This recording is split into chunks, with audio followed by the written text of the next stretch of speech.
मुंबई के मध्य में स्थित ताज हेरिटेज होटल अपनी भव्यता के लिए जाना जाता है। इस ऊंची इमारत के भीतर अमीरों की दुनिया बसती है। फर्श के चमचमाते मार्बल पर मीरा चुपचाप अपना काम कर रही थी। उसके हाथों में सफाई का कपड़ा था और आंखें थकान से भरी थीं। वह समाज के उस शोषित वर्ग से आती है जिसे लोग अक्सर अनदेखा करते हैं। हर दिन वह इस महलनुमा जगह की गंदगी साफ करती है, लेकिन उसके जीवन का अंधेरा कभी कम नहीं होता। यह इमारत एक क्रूर वास्तविकता का जीता जागता सबूत है। मीरा के कानों में अपनी 6 साल की बेटी रिया की कमजोर आवाज गूंज रही थी। रिया धारावी की एक अंधेरी और सीलन भरी झुग्गी में तेज बुखार से तप रही थी। उसके छोटे से दिल में जन्म से ही एक छेद है, जिसका इलाज कराने के लिए मीरा बिना रुके मेहनत कर रही है। महंगी दवाइयों का खर्च इतना ज्यादा है कि उसे अक्सर भूखा ही सोना पड़ता है, लेकिन जब वह अपनी बेटी की मासूम मुस्कान देखती है तो उसकी सारी थकान पल भर में गायब हो जाती है। यह एक मां की अटूट और पवित्र शक्ति है। बहुत कम लोग यह जानते थे कि मीरा हमेशा से एक मामूली सफाई कर्मचारी नहीं थी। वर्षों पहले वह एक बहुत ही प्रतिभाशाली छात्रा हुआ करती थी, जिसके पास एक सुनहरा भविष्य था। उसने अपनी कड़ी मेहनत से एक प्रतिष्ठित विदेशी विश्वविद्यालय की छात्रवृत्ति भी प्राप्त कर ली थी, लेकिन उसके परिवार की पुरानी कर्जदारी और उसकी बड़ी बहन के दहेज की कठोर मांगों ने सब कुछ तबाह कर दिया। एक क्रूर समाज की झूठी प्रतिष्ठा को बचाने के लिए उसे अपने सारे सपनों का बलिदान करना पड़ा। यह भारत की वह दर्दनाक सच्चाई है जो कभी बदलती नहीं। अचानक एक कठोर और तेज आवाज ने मीरा को उसकी कड़वी यादों से बाहर खींच लिया। यह होटल का मुख्य कार्यकारी अधिकारी राजीव कपूर था, जो हमेशा एक घमंड से भरा रहता था। वह अपने महंगे और चमचमाते इतालवी सूट में किसी निर्दयी तानाशाह की तरह लग रहा था। राजीव जैसे लोगों के लिए मीरा जैसी औरतें सिर्फ एक मशीन की तरह थीं, जिनका कोई मूल्य या सम्मान नहीं होता। वह पूरे स्टाफ पर जोर से चिल्ला रहा था, क्योंकि आज एक खास विदेशी मेहमान होटल में आने वाला था। सभी कर्मचारी उसके डर से कांप रहे थे। पूरे होटल में एक अजीब सी घबराहट और बेचैनी फैली हुई थी। छत पर लगे बड़े झूमरों को चमकाया जा रहा था और प्रवेश द्वार पर महंगे फूल सजाए जा रहे थे। यह सिर्फ एक साधारण मेहमान का स्वागत नहीं था, बल्कि एक बहुत बड़े चीनी अरबपति निवेशक वेई चेन का आगमन था। गलती को बर्दाश्त नहीं कर सकता था। राजीव तेजी से कदमों के साथ मुख्य हॉल का अंतिम निरीक्षण करने के लिए आगे बढ़ा। उसकी नजरें हर उस चीज को खोज रही थीं जो दृश्य को खराब कर सकती थी। तभी उसकी नजर उस कोने पर पड़ी जहां मीरा अपने थके हुए हाथों से फर्श साफ कर रही थी। मीरा की पुरानी और फीकी साड़ी वहां की चकाचौंध से बिल्कुल मेल नहीं खा रही थी। राजीव के चेहरे पर गहरी नफरत और गुस्से के भाव साफ नजर आ रहे थे। उसने तुरंत गार्ड को इशारा किया कि उस गरीब औरत को बाहर निकाले। मीरा घबरा गई और अपनी बाल्टी को जल्दी से उठाने की कोशिश करने लगी। उसके कांपते हाथों से बाल्टी का थोड़ा सा पानी उस महंगे कालीन पर छलक गया। राजीव का गुस्सा अब 7वें आसमान पर पहुंच चुका था। उसने मर्यादा भूलकर मीरा को गालियां देनी शुरू कर दी। उसने चीखते हुए कहा कि तुम जैसी नीच औरतें इस शानदार जगह को अपवित्र कर देती हो। तुम्हारी जगह इस महल में नहीं, बल्कि सड़क के किनारे उसी गंदगी में है जहां से तुम आई हो। मीरा सिर झुकाए यह सब सुनती रही, क्योंकि उसके पास कोई विकल्प नहीं था। अपमान के कड़वे घूंट पीते हुए भी मीरा की आंखों में आंसू नहीं थे। भारत के इस निचले तबके के लिए रोना अब एक विलासिता बन चुका था। उसने अपने आंसुओं को बहुत पहले ही सुखा लिया था, क्योंकि जीवन की कठोरता ने उसे पत्थर बना दिया था। वह जानती थी कि अगर उसने एक शब्द भी कहा तो उसकी नौकरी चली जाएगी और फिर रिया की दवाइयां आना बंद हो जाएंगी। कर्म का यह कैसा चक्र था जो एक बेगुनाह महिला को यातनाएं सहने के लिए मजबूर कर रहा था। उसने चुपचाप बाल्टी उठाई और चली गई। कुछ ही देर बाद होटल के मुख्य द्वार पर काली लग्जरी गाड़ियों का एक बड़ा काफिला आकर रुका। इस काफिले से सिंगापुर का सबसे अमीर व्यक्ति वेई चेन बाहर निकला। उसका चेहरा बहुत शांत और गंभीर था और उसकी चाल में एक अद्भुत आत्मविश्वास झलक रहा था। राजीव दौड़कर उसके पास पहुंचा और अपने चेहरे पर एक नकली मुस्कान सजाकर उसका स्वागत करने लगा। वह उसे अंग्रेजी में कुछ मीठी बातें बताने की कोशिश कर रहा था, लेकिन वेई चेन ने बिना कोई विशेष प्रतिक्रिया दिए बस हल्के से सिर हिलाया और अंदर की ओर चलने लगा। वेई चेन एक ऐसा इंसान था जो अपनी जड़ों और अपनी संस्कृति से गहराई से जुड़ा हुआ था। वह दिखावे की चमक से ज्यादा इंसान की नीयत को महत्व देता था। वह इस बात को अच्छी तरह महसूस कर सकता था कि राजीव की मुस्कान के पीछे केवल स्वार्थ और लालच छिपा है। भारत जैसे देश में जहां मानवता का बड़ा इतिहास रहा है, वहां राजीव जैसे लोगों का व्यवहार उसे निराश करता था। पूरी लॉबी को पार करते हुए वेई चेन की तेज नजरें होटल के हर हिस्से का बारीकी से निरीक्षण कर रही थीं। दूर एक खंभे के पीछे खड़ी मीरा इस पूरे नजारे को खामोशी से देख रही थी। उसने वेई चेन को देखा और उसे लगा जैसे यह व्यक्ति बाकी अमीर लोगों से कुछ अलग है। उसके चेहरे पर एक अजीब सा ठहराव था जो भारतीय शियों के समान लगता था। मीरा को अचानक अपने विश्वविद्यालय के दिन याद आ गए, जब वह चीनी भाषा और उसकी समृद्ध संस्कृति के बारे में विस्तार से पढ़ती थी। लेकिन तभी उसके दिल में एक हल्का सा दर्द उठा और उसे अपनी वर्तमान स्थिति का एहसास हुआ। वह सिर्फ एक गरीब मजदूर थी। सभी लोग लिफ्ट में सवार होकर होटल के सबसे ऊपरी माले की ओर जाने लगे, जहां वीआईपी मीटिंग रूम स्थित था। यह कमरा कांच से बना था और वहां से मुंबई शहर का शानदार नजारा दिखाई देता था। राजीव ने अपने सभी अधिकारियों को पहले से ही वहां तैयार रहने का सख्त निर्देश दिया था। यह बैठक दोनों पक्षों के बीच करोड़ों डॉलर के निवेश पर मुहर लगाने वाली थी। राजीव की आंखों में सफलता की चमक साफ दिख रही थी, लेकिन उसे इस बात का बिल्कुल अंदाजा नहीं था कि आगे क्या होने वाला है। नीचे मुख्य हॉल में सफाई पूरी करने के बाद मीरा को सुपरवाइजर ने ऊपर जाने का आदेश दिया। उसे वहां के बाहरी कांच और गलियारों को साफ करने का काम सौंपा गया था। वह अपनी सफाई की ट्रॉली को खींचते हुए चुपचाप सर्विस लिफ्ट की ओर बढ़ गई। यह लिफ्ट सिर्फ छोटे कर्मचारियों के लिए थी, जो हमेशा अंधेरी और बदबूदार होती थी। इसमें बैठते ही उसे ऐसा लगता था जैसे समाज ने उसे एक ऐसे अंधकार में धकेल दिया है जहां से कोई रोशनी भीतर नहीं आ सकती। लेकिन वह अपने काम के प्रति समर्पित थी। जब मीरा सबसे ऊपरी मंजिल पर पहुंची तो वहां का माहौल एकदम शांत और तनावपूर्ण था। मोटे और नरम कालीनों पर चलते हुए किसी के कदमों की आवाज नहीं आ रही थी। सामने मीटिंग रूम का कांच का दरवाजा बंद था और अंदर गहरी चर्चा चल रही थी। मीरा ने अपना काम शुरू कर दिया और दीवार के बड़े कांच को बहुत ही सावधानी से पोंछने लगी। वह जानती थी कि अगर उसने कोई शोर किया तो उसे नौकरी से निकाल दिया जाएगा, इसलिए उसकी हर हरकत नपीतुली और शांत थी। उसे बस अपने काम से मतलब था। कांच साफ करते हुए उसे कांच के पार बैठे हुए अमीर लोग दिखाई दे रहे थे। वे एक अलग दुनिया के प्राणी लग रहे थे, जिनके पास कोई दुख नहीं था।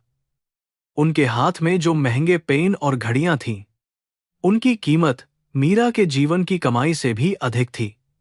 यह भारत की वह विडंबना है जहां एक तरफ लोग महलों में रहते हैं और दूसरी तरफ गरीब बच्चे दवा के लिए अपनी जान गंवा देते हैं।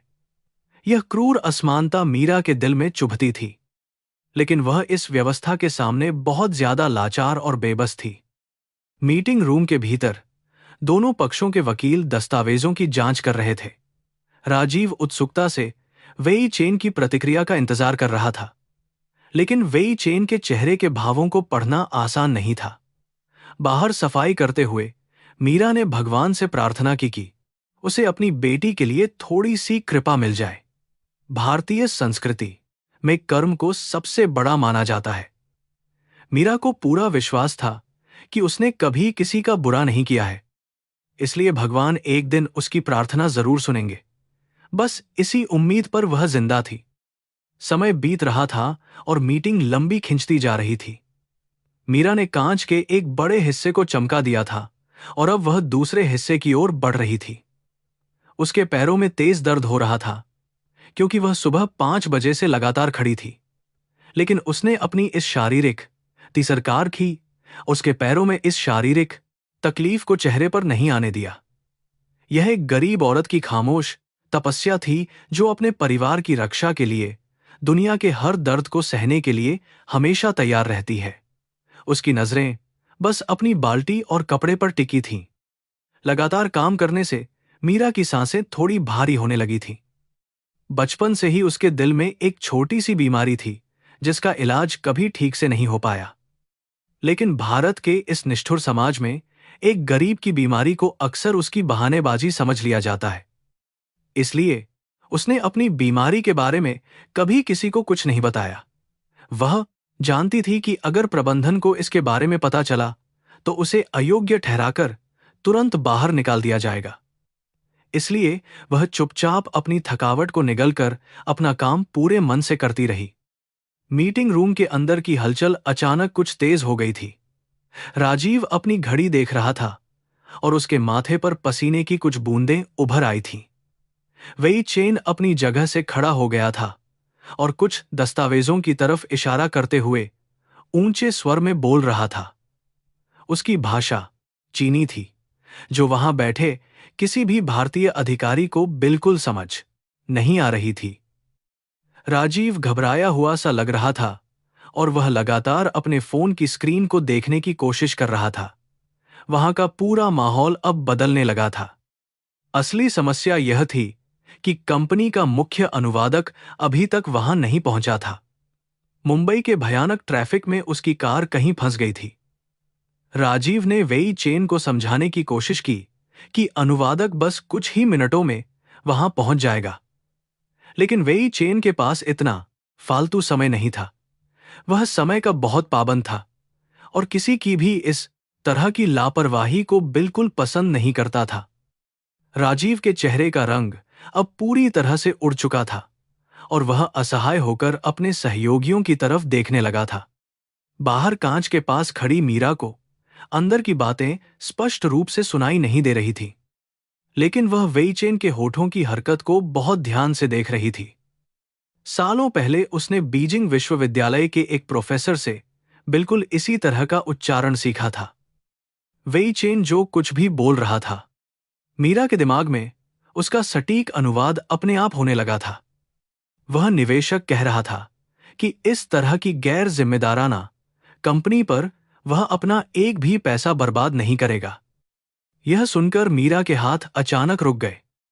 मीरा जानती थी कि अगर यह डील टूट गई तो पूरे होटल का स्टाफ बेरोजगार हो जाएगा। यह केवल राजीव की हार नहीं होगी, बल्कि सैकड़ों गरीब परिवारों के मुंह से रोटी छिन जाएगी। भारत में ऐसी नौकरियों के जाने का मतलब है भूख और मौत।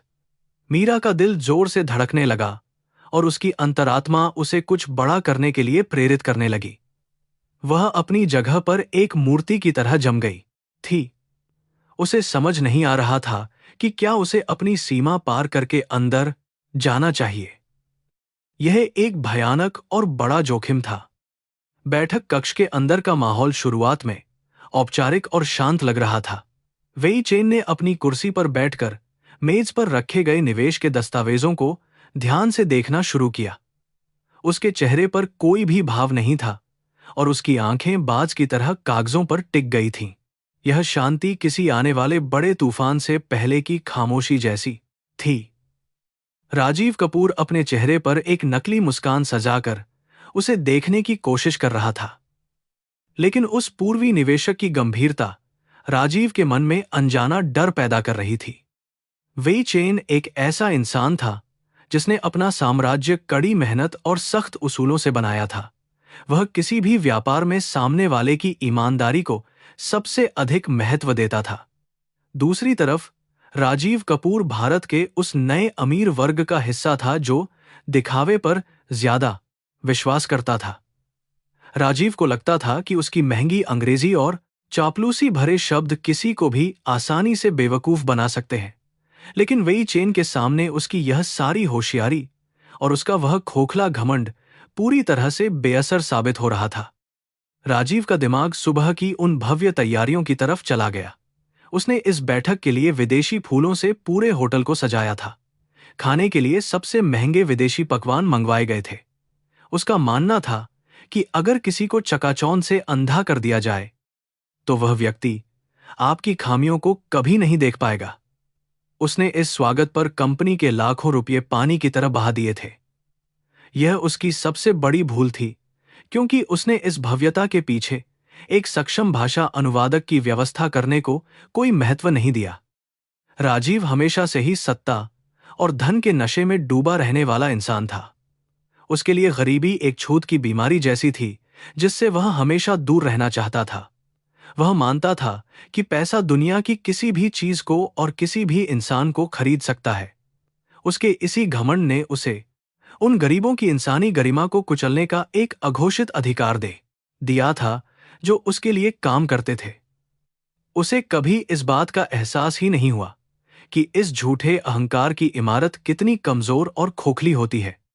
कमरे में लटके हुए उन महंगे झूमरों और कीमती कालीनों ने वेई चेन का ध्यान एक पल के लिए भी नहीं खींचा। वह एक व्यावहारिक आदमी था, जिसे सुंदरता से ज्यादा व्यापारिक आंकड़ों में दिलचस्पी थी। कागज पढ़ते हुए अचानक उसकी उंगली एक विशेष पैराग्राफ पर रुक गई। उसने अपनी आंखें सिकोड़ी और उस अनुबंध के एक हिस्से को बहुत ही गहराई से देखने लगा। राजीव के दिल की धड़कन तेज हो गई। उसे समझ आ गया था कि उस पूर्वी तूफान ने उसकी कमजोरियों को पकड़ लिया है और अब मुश्किल शुरू होने वाली है। वेई चेन ने कागज को मेज पर रखा और सीधा राजीव की आंखों में देखा। उसने मंदारिन भाषा में एक बहुत ही स्पष्ट और सीधा सवाल पूछा। उसकी आवाज में कड़कपन था और कोई हिचकिचाहट नहीं थी। यह आवाज उस कांच के कमरे में एक गूंज की तरह फैल गई। सभी भारतीय अधिकारी सन्न रह गए, क्योंकि उन्हें एक भी शब्द समझ नहीं आया था। राजीव का वह सारा आत्मविश्वास, जो उसने महंगे कपड़ों और अंग्रेजी भाषा के दम पर बनाया था, वह एक ही झटके में पूरी तरह से चूर चूर हो गया। राजीव ने घबराहट में अपने पीछे खड़े सहायकों की ओर देखा। वह अपनी आंखों से उस अनुवादक को खोज रहा था, जिसे इस पूरी बैठक की सबसे अहम जिम्मेदारी सौंपी गई थी, लेकिन वह कुर्सी खाली पड़ी थी। मुंबई के भयानक ट्रैफिक ने आज राजीव के उस गुरूर को तोड़ दिया था, जो सोचता था कि वह शहर की हर चीज को नियंत्रित कर सकता है। समय बीत रहा था और वेई चेन अपनी तीखी नजरों से राजीव के जवाब का इंतजार कर रहा था। वहां की हवा धीरे धीरे भारी होने लगी थी। राजीव की सबसे बड़ी बेवकूफी यह थी कि उसने किसी दूसरे अनुवादक को बैकअप के तौर पर नहीं रखा था। उसे लगता था कि उसकी फर्राटेदार अंग्रेजी दुनिया के किसी भी कोने में काम आ सकती है। उसे भारतीय समाज में इसी अंग्रेजी के कारण बहुत सम्मान मिलता था। यह उसकी श्रेष्ठता का प्रतीक था। लेकिन उसे यह नहीं पता था कि पूर्वी देशों के बड़े व्यापारी अपनी भाषा और संस्कृति का सम्मान करते हैं और वे व्यापार में अपनी मातृभाषा का ही उपयोग करते हैं। उसका खोखला अभिमान अब उसकी जान ले रहा था। वेई चेन के एक युवा सहायक ने थोड़ी टूटी फूटी अंग्रेजी में स्थिति को संभालने की कोशिश की। उसने बताया कि मिस्टर चेन निवेश के दूसरे खंड में लिखे गए कुछ कानूनी नियमों पर स्पष्टीकरण चाहते हैं, लेकिन वह सहायक इतने बड़े और जटिल व्यावसायिक शब्दों का अनुवाद करने में पूरी तरह सक्षम नहीं था। वेई चेन ने उसे हाथ से रुकने का इशारा किया। वह कोई भी गलतफहमी नहीं चाहता था। करोड़ों डॉलर का निवेश किसी आधी अधूरी भाषा के भरोसे नहीं छोड़ा जा सकता था। कमरा फिर से एक भयानक सन्नाटे में डूब गया। बाहर गलियारे में मीरा अपनी सफाई की ट्रॉली के पास खड़ी थी। उसके पैरों में तेज दर्द हो रहा था और दिल की धड़कन कुछ असामान्य लग रही थी। भारत की इस भीषण गर्मी और कठोर जीवन शैली ने उसके शरीर को बहुत थका दिया था, लेकिन वह इस दर्द की आदी हो चुकी थी।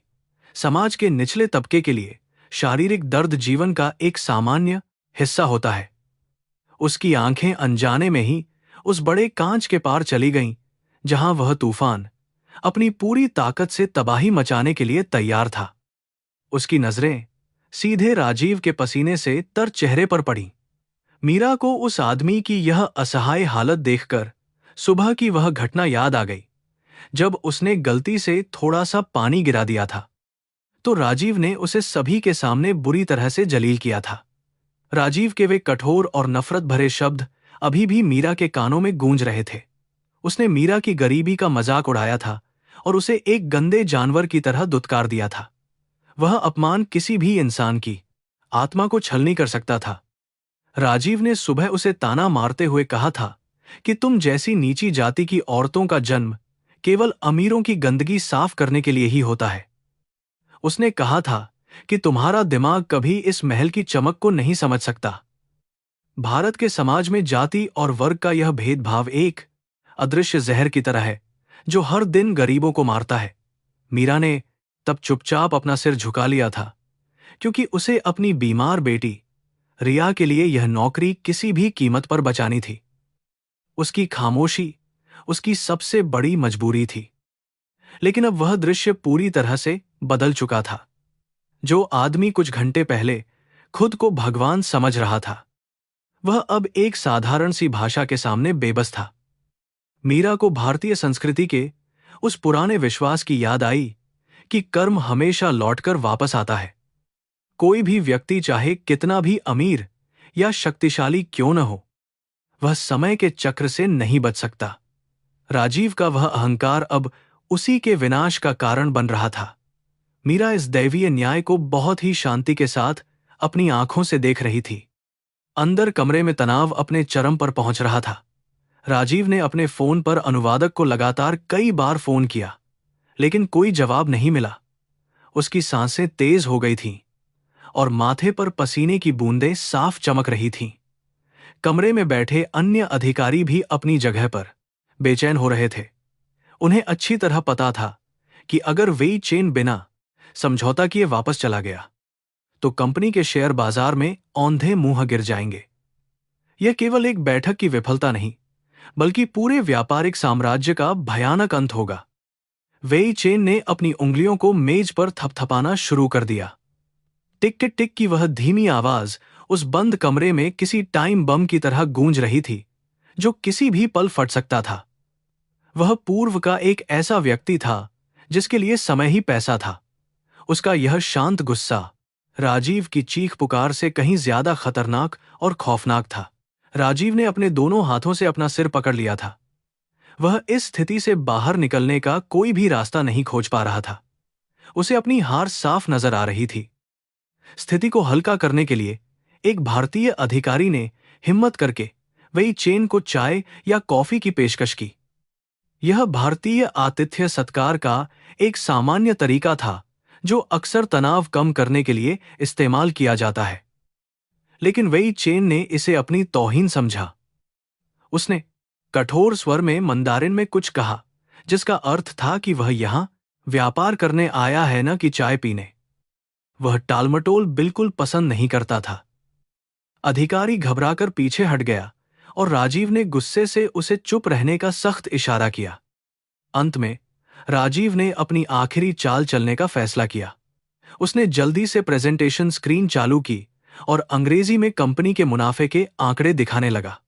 वह तेज आवाज में अपनी सफलता की कहानियां सुनाने लगा ताकि वेई चेन का ध्यान भटक जाए, लेकिन ये केवल एक डूबते हुए इंसान का हाथ पैर मारना था।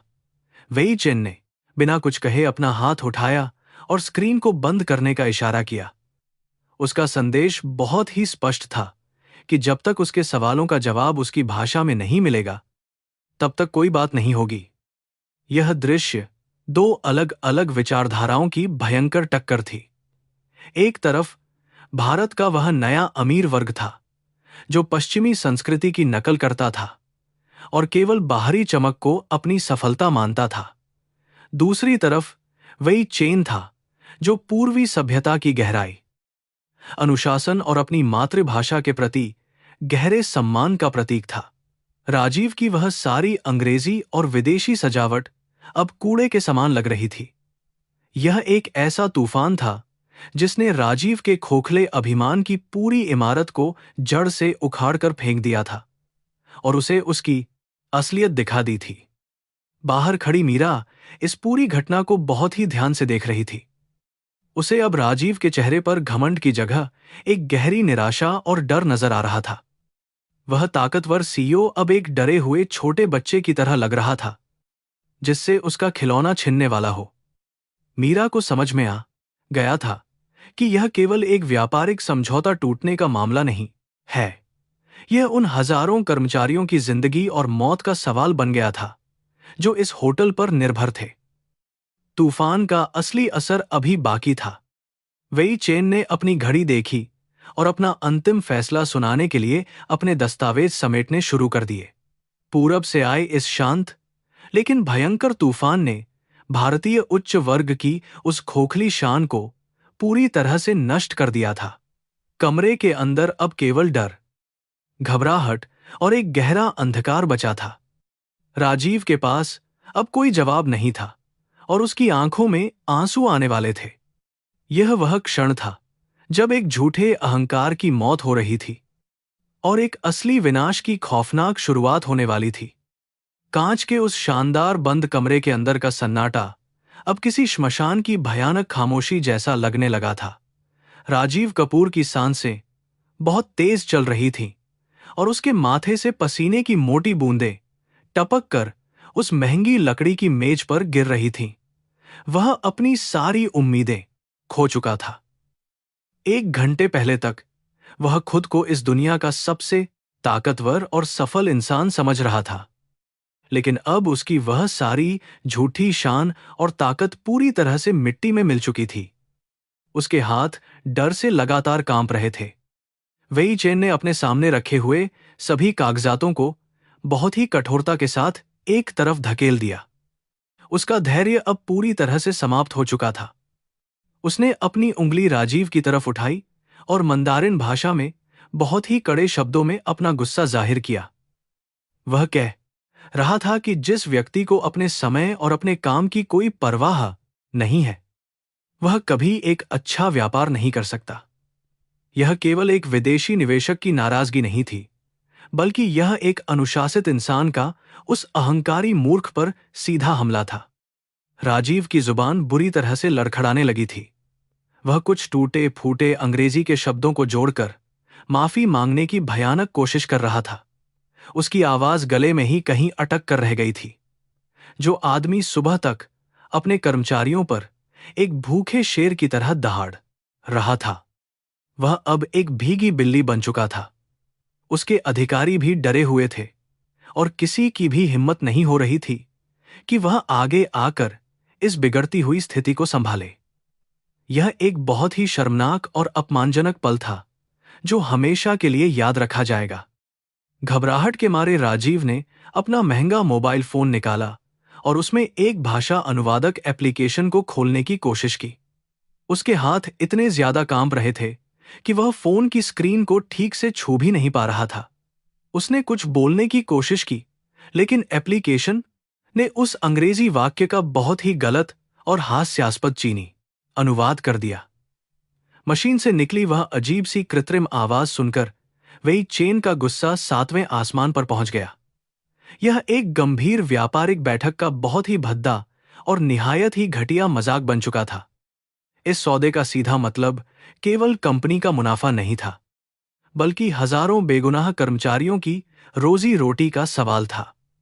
भारत के इस मुश्किल समय में अगर यह होटल बंद हो गया तो कई गरीब परिवार पूरी तरह से सड़क पर आ जाएंगे। राजीव अपनी जिद और अपने अहंकार में इस कड़वी सच्चाई को भूल चुका था कि उसकी एक छोटी सी गलती कितनों की जान ले सकती है।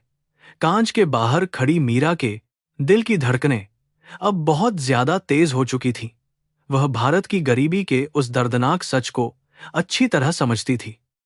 मीरा के हाथों से सफाई का गंदा कपड़ा नीचे गिर गया। उसके दिमाग में एक भयानक युद्ध चल रहा था। एक तरफ समाज द्वारा बनाई गई उसकी नीची हैसियत थी जो उसे चुप रहने को कह रही थी। दूसरी तरफ एक मां का वह पवित्र दिल था जो अपनी बीमार बेटी रिया और उन सैकड़ों परिवारों के भूखे बच्चों के लिए तड़प रहा था। उसे पता था कि अगर उसने अंदर जाने की जुर्रत की तो राजीव उसे बहुत बुरी तरह से सजा दे सकता है। यह एक ऐसा फैसला था जो उसकी पूरी जिंदगी को बदल सकता था। अचानक मीरा की आंखों के सामने बीजिंग विश्वविद्यालय के वे सुनहरे दिन आ गए। उसे अपनी वह पुरानी किताबें और चीनी भाषा की वे सुंदर कविताएं याद आने लगीं, जिन्हें वह कभी बहुत ही प्यार से पढ़ा करती थी। ज्ञान कभी मरता नहीं है, यह बात आज पूरी तरह से सच साबित हो रही थी। जो विद्या उसने सालों पहले अपने आंसुओं के साथ कहीं गहरे दफना दी थी, आज वही विद्या उसे इस भयानक संकट से बाहर निकालने के लिए पुकार रही थी।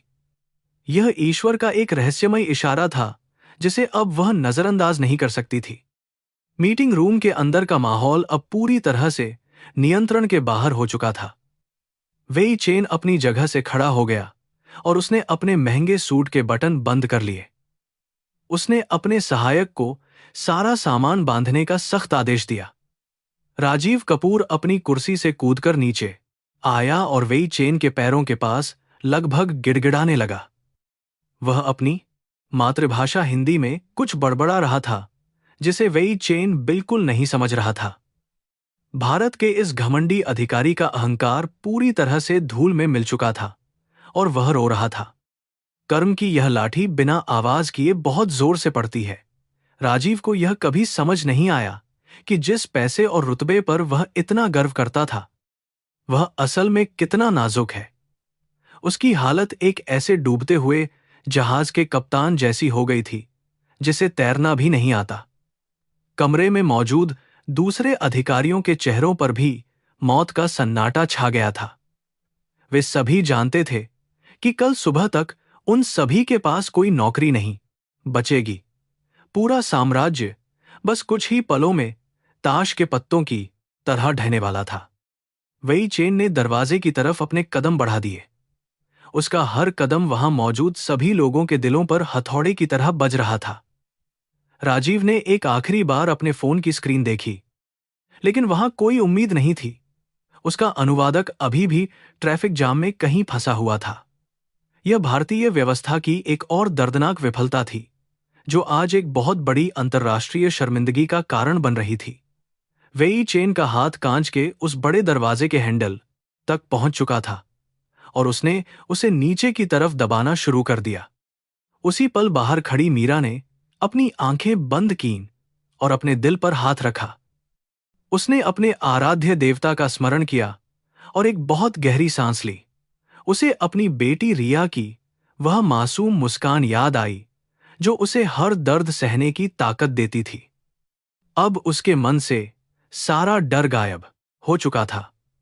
वह समझ गई थी कि समाज का यह झूठा नियम उसे रोक नहीं सकता। भारत की एक गरीब मां जब अपने बच्चे के लिए खड़ी होती है तो वह दुनिया की किसी भी ताकत और किसी भी अमीर आदमी से नहीं डरती। मीरा ने अपने कांपते हुए हाथों को आगे बढ़ाया और बाहर से कांच के दरवाजे को अपनी पूरी ताकत से धक्का दिया।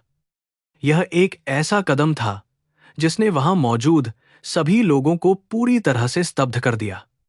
दरवाजे के खुलने की हल्की सी आवाज उस शांत कमरे में किसी बड़े बम के फटने जैसी थी। सभी की नजरें दरवाजे की तरफ घूम गईं। वहां एक गरीब और कमजोर सी महिला खड़ी थी जिसने एक बहुत ही पुरानी और फीकी साड़ी पहनी हुई थी। उसके हाथों में अभी भी फर्श साफ करने वाला वह मैला और गंदा कपड़ा था। राजीव की आंखें फटी की फटी रह गईं। वह कुछ पल के लिए यह भूल ही गया कि वह अभी अभी रो रहा था।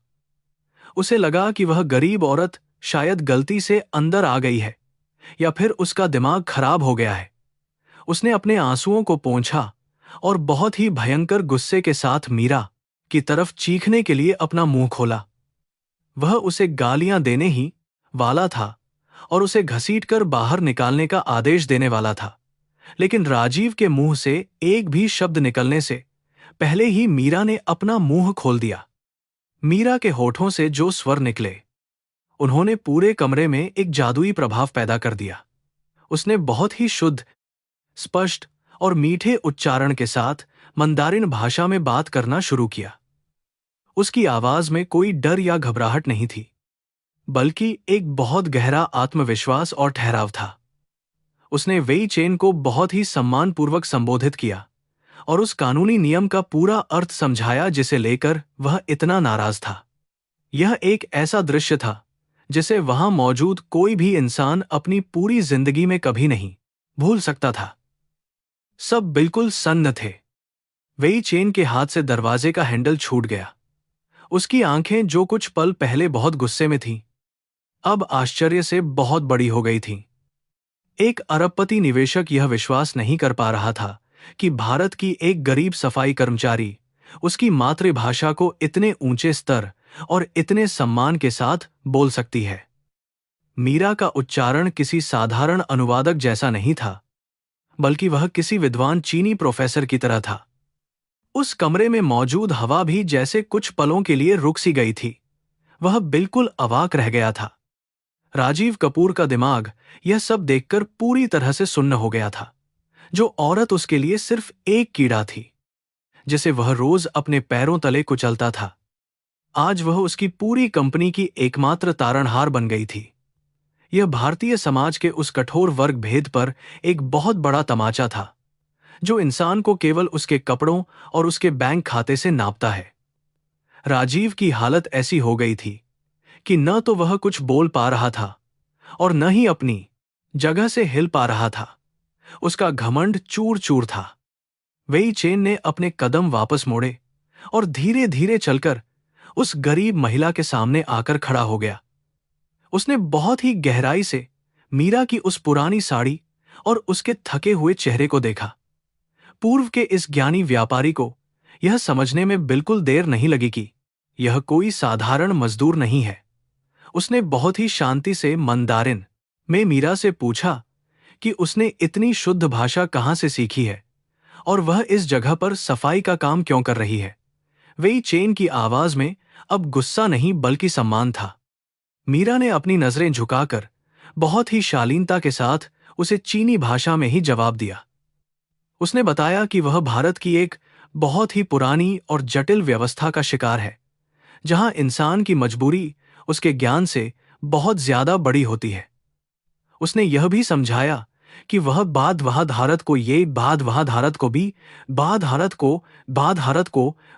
यहां इसलिए आई है क्योंकि वह नहीं चाहती थी कि एक छोटी सी गलतफहमी की वजह से सैकड़ों गरीब कर्मचारियों की रोजी रोटी छिन जाए।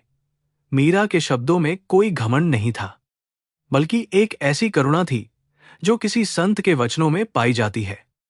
वेई चेन के चेहरे पर एक बहुत ही हल्की सी मुस्कान उभर आई। यह वही इंसान था जो अभी कुछ मिनट पहले एक विनाशकारी तूफान बना हुआ था। उसने राजीव की तरफ एक बहुत ही तिरस्कार भरी नजर से देखा और फिर से मीरा की ओर मुड़ गया। उसने राजीव से अंग्रेजी में कहा कि तुम भारतीय लोग बाहरी दिखावे में इतने ज्यादा अंधे हो चुके हो कि तुम अपनी ही धरती के असली रत्नों को कूड़े में फेंक देते हो। यह शब्द राजीव के गाल पर किसी बहुत ही तेज और दर्दनाक तमाचे की तरह लगे। मीरा ने उस पल सिर्फ उस कंपनी को ही नहीं बचाया था, बल्कि उसने इंसानियत और कर्म की उस ताकत को भी साबित किया था जो हर भौतिक चीज से ऊपर होती है। राजीव अब अपने घुटनों के बल फर्श पर बैठा हुआ था। उसका सारा घमंड, उसकी सारी दौलत और उसका सारा रुतबा आज एक सफाई करने वाली गरीब महिला के सामने पानी मांग रहा था। यह एक ऐसा दैवीय चमत्कार था जिसने उस कांच के कमरे में मौजूद हर एक व्यक्ति को भीतर तक हिलाकर रख दिया था। हवा पूरी तरह से बदल चुकी थी। कमरे में अब कोई भी इंसान कुछ नहीं बोल रहा था।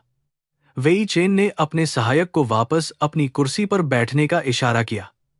यह साफ था कि अब बैठक दोबारा शुरू होने वाली है, लेकिन इस बार नियम पूरी तरह से बदल चुके थे। राजीव समझ गया था कि अब इस व्यापारिक समझौते की चाबी उसके नहीं, बल्कि उस महिला के हाथ में है जिसे वह हमेशा अपने पैरों की जूती समझता था। समय का पहिया कितनी बेदर्दी से घूमता है, यह बात आज भारत के उस आलीशान कमरे में सच साबित हो गई थी।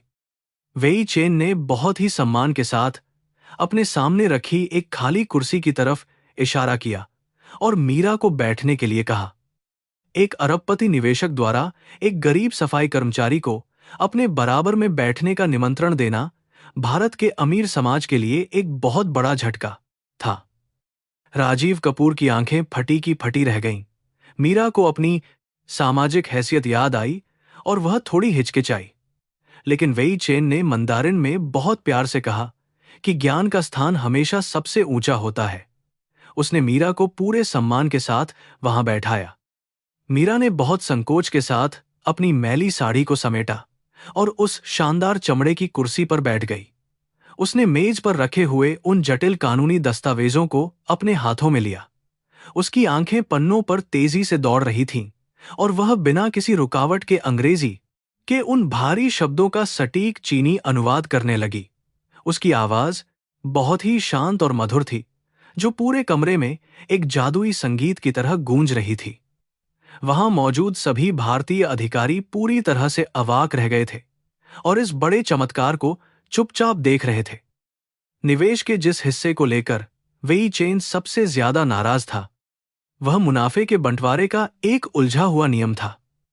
मीरा ने सिर्फ उसका शाब्दिक अनुवाद नहीं किया, बल्कि उसने व्यापारिक और सांस्कृतिक दोनों पहलुओं को बहुत ही गहराई से समझाया। उसने राजीव की तरफ देखा और उसे हिंदी में उस नियम की कमियां बताईं। फिर उसने बहुत ही कुशलता से उसे मंदारिन में वेई चेन के सामने एक नए और बेहतर प्रस्ताव के रूप में पेश किया। मीरा की यह अद्भुत बुद्धिमत्ता देखकर वहां मौजूद हर एक इंसान पूरी तरह से हैरान रह गया था। राजीव कपूर अब पूरी तरह से बेबस हो चुका था। उसे अपनी कुर्सी पर वापस बैठना पड़ा और वह एक आज्ञाकारी छात्र की तरह मीरा की बातें सुनने लगा। उसे यह एहसास हो रहा था कि इस गरीब महिला का ज्ञान राजीव की महंगी डिग्रियों से कहीं ज्यादा बड़ा है, या कर्म का एक बहुत ही कठोर और सीधा तमाचा था। जिस औरत को उसने सुबह एक गंदा कीड़ा कहा था, आज वही औरत उसके करोड़ों के साम्राज्य को डूबने से बचा रही थी। राजीव का सारा झूठा अहंकार अब पूरी तरह से टूटकर जमीन पर बिखर चुका था। वेई चेन मीरा की इस अद्भुत प्रतिभा से बहुत ज्यादा प्रभावित हुआ। उसने अब राजीव की तरफ देखना बिल्कुल बंद कर दिया था। वह सीधे तौर पर मीरा से बात कर रहा था और उससे भारतीय बाजार के बारे में कई जटिल सवाल पूछने लगा। मीरा ने बिना किसी हिचकिचाहट के उन सभी सवालों का बहुत ही सटीक और प्रभावशाली जवाब दिया। उन दोनों के बीच मंदारिन भाषा में जो गहरी चर्चा चल रही थी, वह किसी बड़े व्यापारिक सम्मेलन से कहीं ज्यादा महत्वपूर्ण लग रही थी। मीरा का हर शब्द उसके अद्भुत ज्ञान को साबित कर रहा था। उस कांच के कमरे का वह दृश्य अपने आप में एक बहुत बड़ी इतिहास बन रहा था।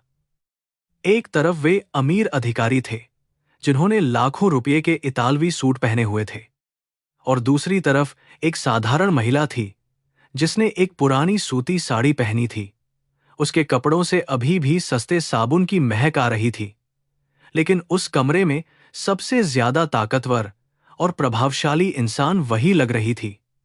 यह भारत की वह असली और पवित्र आत्मा थी जो अपनी तमाम गरीबी और दुखों के बावजूद हमेशा अपनी सच्चाई और अपने ज्ञान के दम पर चमकती है।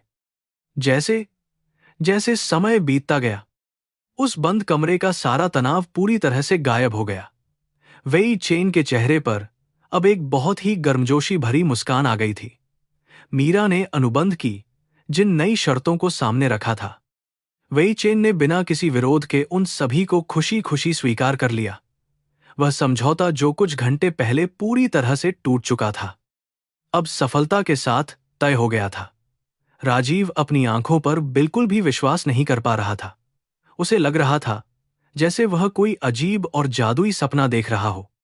आखिरकार वह ऐतिहासिक बैठक अपने सफल अंत तक पहुंच गई। वेई चेन अपनी कुर्सी से बहुत ही सम्मान के साथ खड़ा हुआ। उसने अपनी नजरें राजीव की तरफ से पूरी तरह हटा लीं और अपना हाथ सीधा मीरा की तरफ बढ़ा दिया। एक अरबपति विदेशी द्वारा एक गरीब दलित महिला से हाथ मिलाना भारत के समाज में एक बहुत बड़ी क्रांति जैसा था। इस छोटे से कृत्य ने भारतीय समाज की उन पुरानी और सड़ी गली जातिगत सीमाओं को एक ही झटके में तोड़कर रख दिया था। मीरा ने भी बहुत सम्मान के साथ उस महान निवेशक का अभिवादन किया। इस सफलता के बाद मीरा के दिल में एक बहुत ही गहरी और मीठी शांति छा गई थी।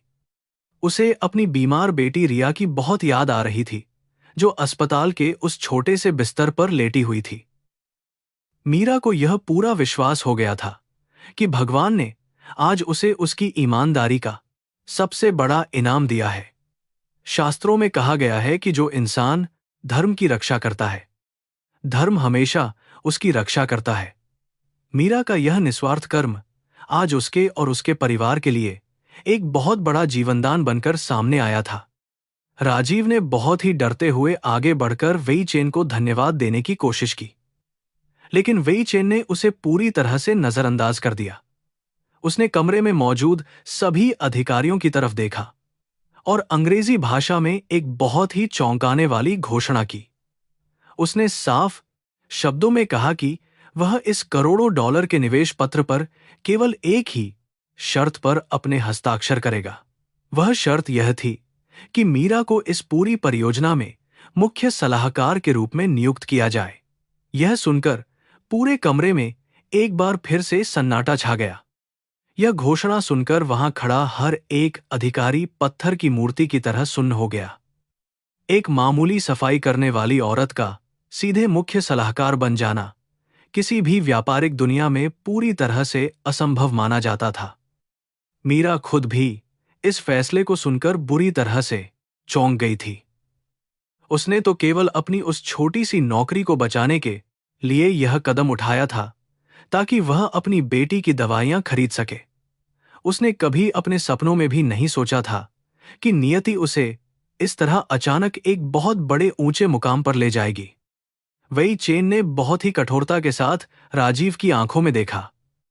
उसने कहा कि किसी भी कंपनी की असली दौलत उसके चमचमाते मार्बल के फर्श में नहीं होती है।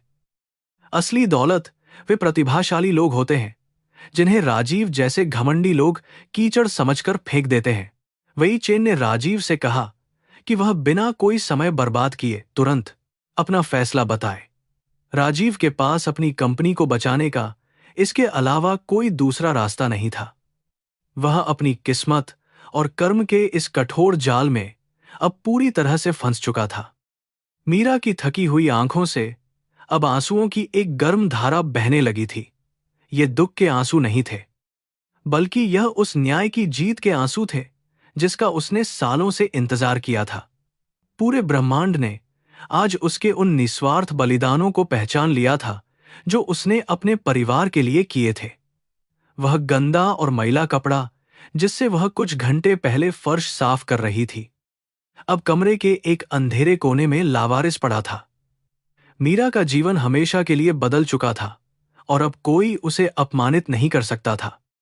बहुत ही भारी मन और टूटे हुए अहंकार के साथ राजीव ने अपना सिर नीचे झुका लिया। उसने हार मानते हुए वेई चेन की उस बड़ी शर्त को स्वीकार कर लिया। वह अपने ही बुरे कर्मों और अपने खोखले घमंड से पूरी तरह हार चुका था। वह चमत्कार जिसकी किसी ने कभी कल्पना भी नहीं की थी, आज वह पूरी तरह से सच हो गया था। समाज के सबसे निचले और शोषित वर्ग की एक महिला ने आज व्यापारिक दुनिया के सबसे ऊंचे शिखर पर अपनी जीत का परचम लहरा दिया था। सत्य की हमेशा जीत होती है। वेई चेन के चेहरे पर एक बहुत ही सच्ची और गहरी मुस्कान आ गई। वह अपनी कुर्सी पर आराम से बैठ गया और उसने मीरा की तरफ बहुत आदर से देखा। मंदारिन भाषा में उसने बहुत विनम्रता के साथ मीरा से उसके अतीत के बारे में पूछना शुरू किया।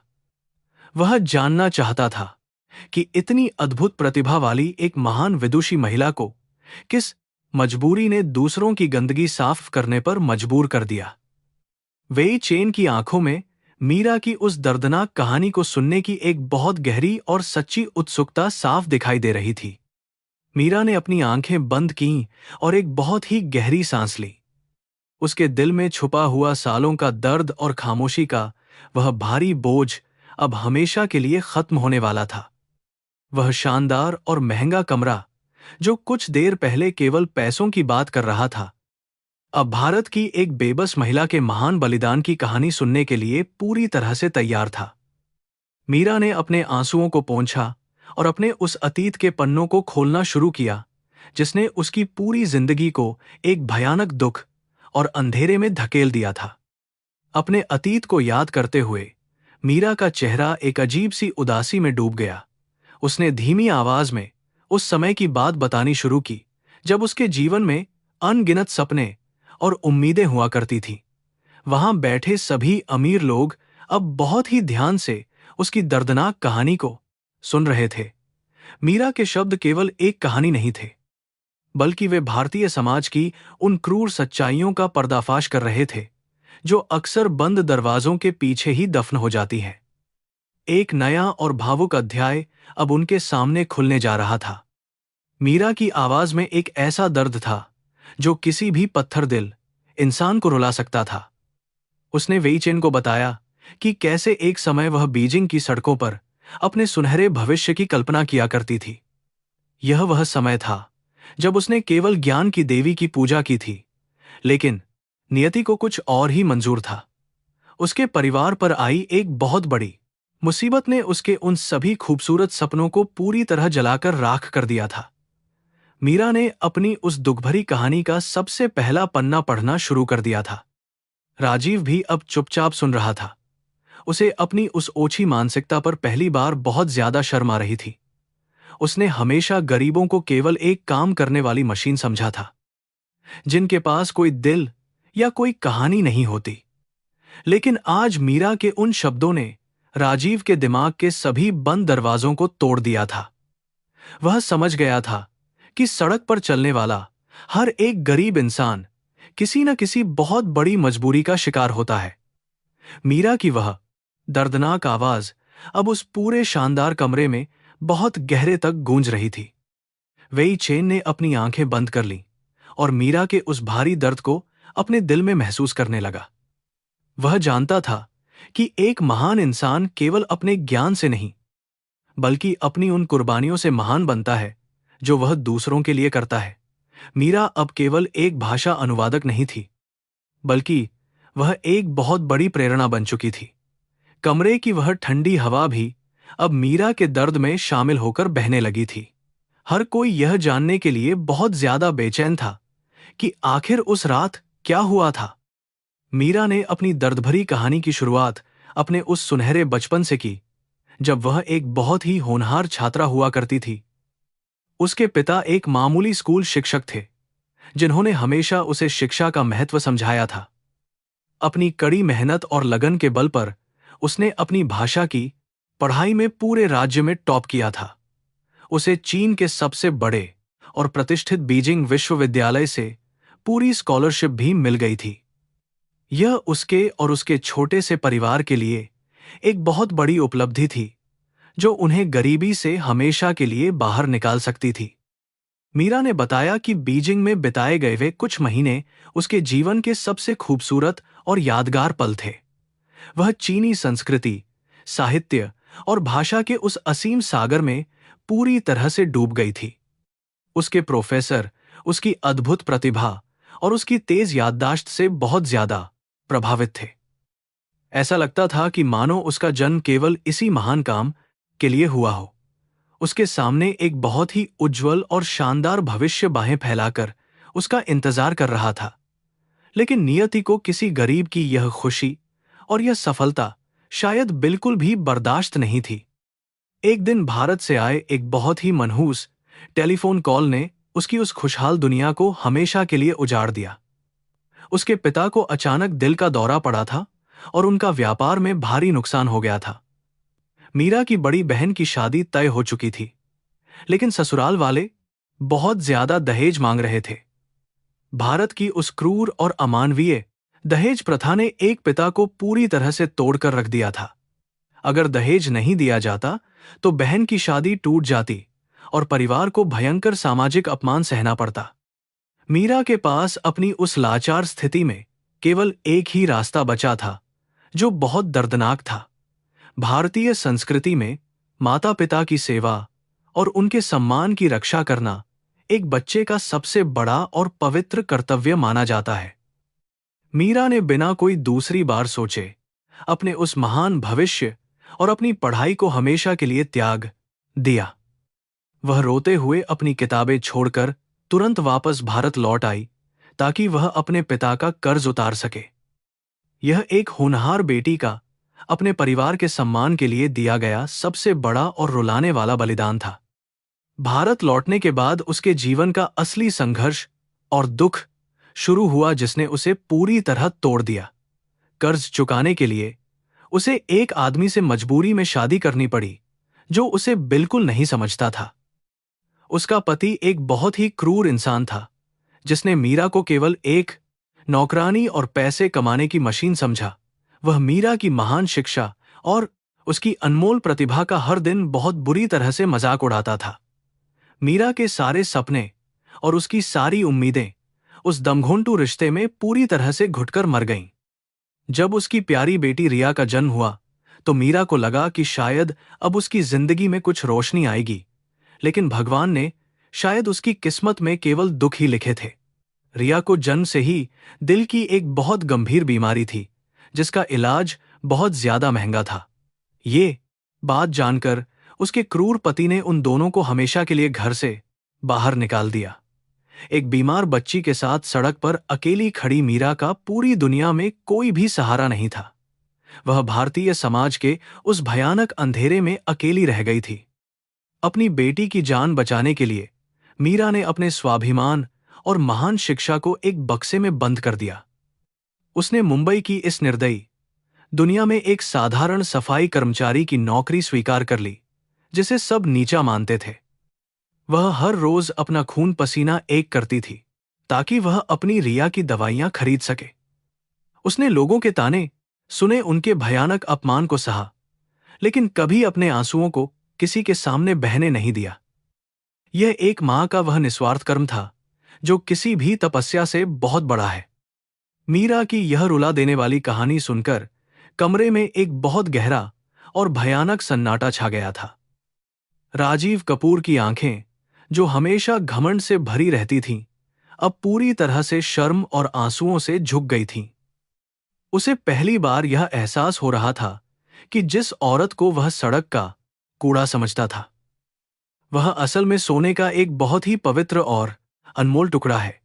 मीरा का वह महान चरित्र और उसका बलिदान राजीव के खोखले अस्तित्व को अंदर तक चीर रहा था। वह अपने कर्मों पर बहुत ज्यादा पछता रहा था। वेई चेन की बूढ़ी आंखों से भी एक आंसू छलक कर बाहर आ गया था। उस महान चीनी निवेशक ने अपनी पूरी जिंदगी में व्यापार के बहुत सारे बड़े उतार चढ़ाव देखे थे, लेकिन एक गरीब भारतीय महिला के इस निस्वार्थ त्याग और उसके इतने बड़े समर्पण ने उसे पूरी तरह से हिलाकर रख दिया था। उसे यह महसूस हुआ कि मीरा ने अपने परिवार के लिए जो किया है वह दुनिया के किसी भी व्यापार से बहुत ज्यादा महान है। यह एक ऐसी आध्यात्मिक ताकत थी जिसे कोई पैसा या कोई रुतबा कभी खरीद नहीं सकता था। वेई चेन अपनी जगह से फिर से खड़ा हुआ और उसने सम्मान के साथ अपना सिर मीरा के सामने थोड़ा झुका दिया। यह एक विदेशी द्वारा भारत की गरीब बेटी को दिया गया सबसे बड़ा सम्मान था जो उसके हर दुख को मिटा सकता था। वेई चेन ने कहा कि जिस समाज में मीरा जैसी महान महिलाएं रहती हैं, वह समाज कभी हार नहीं सकता। उसने मीरा को विश्वास दिलाया कि अब उसे अपनी बेटी के इलाज के लिए चिंता करने की कोई जरूरत नहीं है। नियति ने आज मीरा को उसका खोया हुआ सारा सम्मान वापस लौटा दिया था। राजीव अपनी कुर्सी से उठा और धीरे धीरे चलकर मीरा के पास आया। उसने अपनी जिंदगी में पहली बार किसी गरीब के सामने अपने घुटने टेके और अपने दोनों हाथ जोड़ लिए। उसका अहंकार अब पूरी तरह से खत्म हो चुका था और वह एक छोटे बच्चे की तरह जोर जोर से रोने लगा। उसने अपने उन सभी बुरे शब्दों और अपने बुरे व्यवहार के लिए मीरा से हाथ जोड़कर माफी मांगी। राजीव ने स्वीकार किया कि पैसा इंसान को केवल अंधा बना सकता है, लेकिन केवल इंसानियत ही उसे सही और सच्चा रास्ता दिखा सकती है। मीरा के दिल में किसी के लिए कोई नफरत नहीं थी। उसने राजीव की तरफ एक शांत और दयालु नजर से देखा। भारतीय संस्कृति हमें यही सिखाती है कि माफ करने वाला हमेशा गलती करने वाले से बहुत बड़ा होता है। मीरा ने उसे माफ कर दिया क्योंकि वह जानती थी कि नफरत केवल इंसान के दिल को जलाती है। उसने राजीव से कहा कि उसे अब अपने इस जीवन में हर एक इंसान की गरिमा का सम्मान करना चाहिए। यह एक गरीब औरत का उस अमीर आदमी को दिया गया जीवन का सबसे बड़ा और कीमती सबक था। कमरे में मौजूद हर एक अधिकारी की आंखों में अब बहुत सच्चे और गहरे सम्मान के आंसू थे। आज केवल एक व्यापारिक समझौता नहीं हुआ था, बल्कि आज उन सभी को इंसानियत का एक बहुत बड़ा पाठ मिला था। कर्म का यह सिद्धांत कितनी खूबसूरती से अपना काम करता है, ये आज सभी ने अपनी आंखों से देख लिया था। भगवान किसी इंसान को उसके अच्छे कर्मों का फल देने में कभी देर नहीं करते। मीरा की वह पुरानी और फीकी साड़ी अब किसी भी महारानी के कीमती कपड़ों से ज्यादा सुंदर और चमकदार लग रही थी। मीरा को अब यह महसूस हो रहा था कि उसकी जिंदगी का वह भयानक अंधकार अब हमेशा के लिए खत्म हो गया है। उसने अपनी नजरें आसमान की तरफ उठाईं और भगवान को एक बहुत सच्ची और खामोश प्रार्थना भेजी। उसे अपनी बेटी रिया का वह मासूम चेहरा याद आया, जो अब बहुत जल्द पूरी तरह से ठीक होकर उसके साथ खेल सकेगी। सालों का वह सारा दुख, सारी थकान और वह गहरा दर्द अब एक अजीब शांति और सुख में बदल चुका था। कर्म के इस महान पहिए ने आज अपना न्याय पूरा कर दिया था। बैठक खत्म होने के बाद जब मीरा उस कांच के कमरे से बाहर निकली तो उसका जीवन पूरी तरह से बदल चुका था। बाहर खड़े सभी छोटे कर्मचारी जो सुबह तक उसके साथ ही काम करते थे, वे सब आज उसके सम्मान में सिर झुकाकर खड़े थे। मीरा ने उन सभी की तरफ देखकर बहुत ही प्यार से मुस्कुरा दिया। उसने उन्हें यह उम्मीद दी कि सच्चाई और ईमानदारी का रास्ता हमेशा सबसे ऊपर होता है। यह दिन उस आलीशान इमारत के इतिहास का सबसे महान और कभी न भूलने वाला दिन बन गया था। कुछ ही घंटों के अंदर मीरा के बैंक खाते में कंपनी की तरफ से एक बहुत बड़ी अग्रिम राशि जमा कर दी गई। यह पैसा उसकी बेटी रिया के दिल के उस जटिल ऑपरेशन के लिए बहुत ज्यादा था। मीरा ने जैसे ही अपने मोबाइल पर वह संदेश देखा तो वह अपने आंसुओं को रोक नहीं पाई। उसने अपने मैले कपड़े उतारे और अपनी एक साफ सुथरी सूती साड़ी पहन ली। वह अब एक साधारण सफाई कर्मचारी नहीं थी, बल्कि एक बहुत बड़े अंतर्राष्ट्रीय व्यापार की मुख्य और बहुत ही सम्मानित सलाहकार बन चुकी थी। शाम ढलने से पहले ही वेई चेन अपनी गाड़ी में बैठकर हवाई अड्डे की तरफ वापस जाने के लिए निकल पड़ा। लेकिन जाने से पहले उसने मीरा को एक बार फिर से बुलाया और उसे अपने हाथ से एक बहुत ही खूबसूरत पेन भेंट किया। उसने कहा कि यह पेन उसे हमेशा यह याद दिलाएगा कि असली ताकत ज्ञान और सच्चाई में होती है। मीरा ने उस कीमती उपहार को अपने माथे से लगाया और वेई चेन को बहुत गहराई से धन्यवाद दिया। यह एक नए और बहुत ही खूबसूरत रिश्ते की एक बहुत शानदार शुरुआत थी। मीरा होटल से बाहर निकली और मुंबई की उन भीड़ भरी सड़कों पर चलने लगी जहां से वह हर रोज गुजरती थी। लेकिन आज उसका सिर झुका हुआ नहीं था और उसके कदमों में कोई भी थकान नहीं थी। आज वह एक हारी हुई बेबस मां नहीं थी, बल्कि एक जीती हुई शक्तिशाली योद्धा थी जिसने अपने नसीब को खुद लिखा था। आसमान का रंग अब लाल और सुनहरा हो गया था, जो उसके इस नए जीवन का स्वागत कर रहा था। वह तेज कदमों से अस्पताल की तरफ दौड़ रही थी ताकि अपनी बेटी को गले लगा सके। अस्पताल पहुंचकर मीरा सीधा रिया के वार्ड में गई, जहां वह मासूम बच्ची गहरी नींद में सो रही थी।